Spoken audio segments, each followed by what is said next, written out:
My work is mainly a work of technical coordination.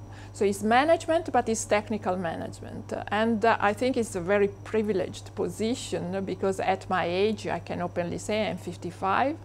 It's still very good that I'm still learning in the technical field. It's a very dynamic environment in which I have to update myself continuously. And this is very good for me because my background is technical. On the other side, I'm in charge of quite a big team of 250 people divided in 5 divisions and a large number of sections.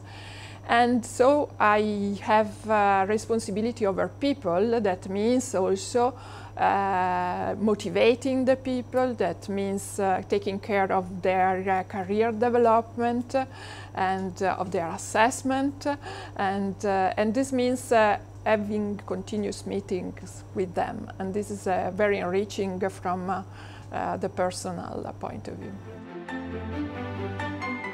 I think it of course dates back at the school time, not about space but about physics. So I was good in maths and physics, and so I had already idea to study something related to science. But then when I was in school, when I was around 15, somebody from a company, a semiconductor company, microelectronics company, came to the school to make presentation of how exciting and interesting was their job. And I was really inspired, and then in fact this led me somehow to study physics.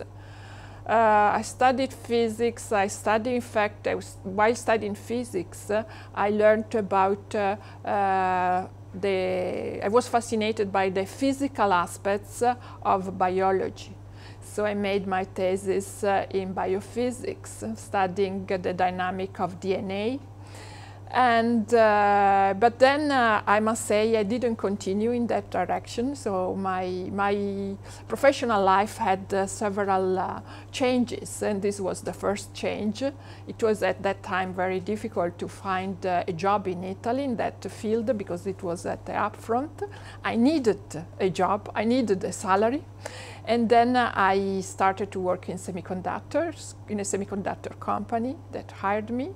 I got enthusiastic quite soon, and from there I was hired in another company that was making electronics for space.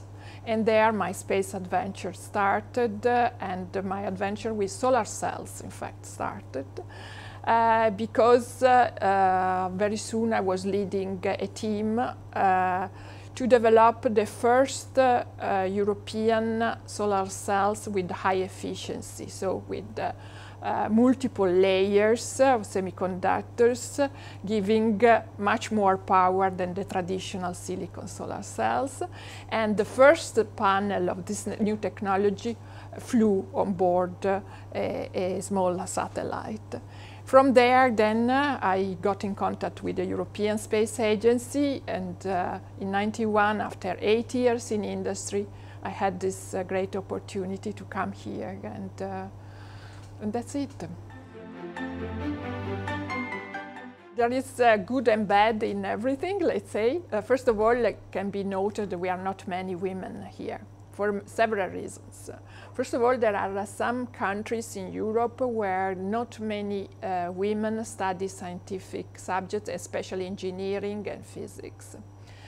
But also when you move to ESTEC, you normally move from wherever in Europe, and you have to move your family.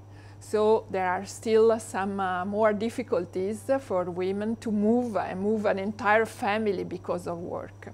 So the fact is that not so many women apply for the job. But we are growing. We are growing. We are much more than when I arrived in '91. And to be a rare beast, let's say, has some advantages.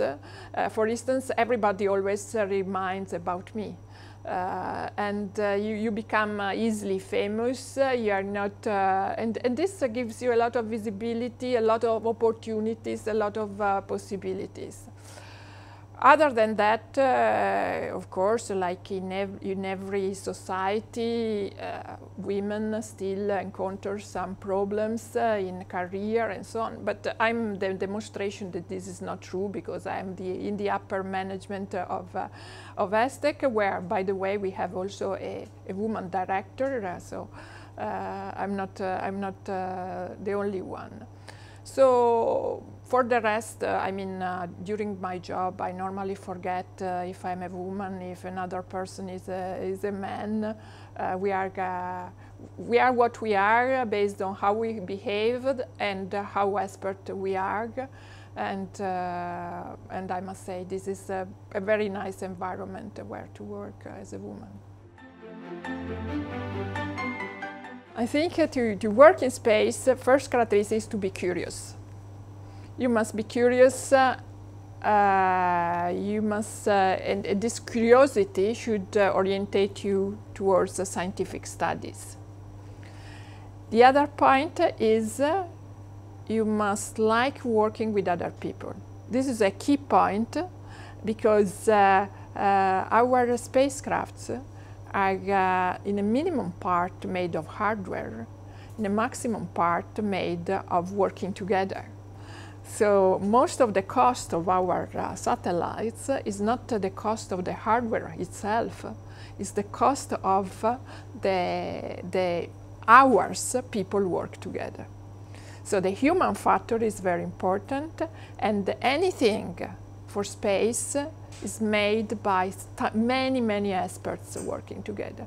So I would really say that this is let's say, curiosity and let's say a kind of taste for working with the others are the two key ingredients.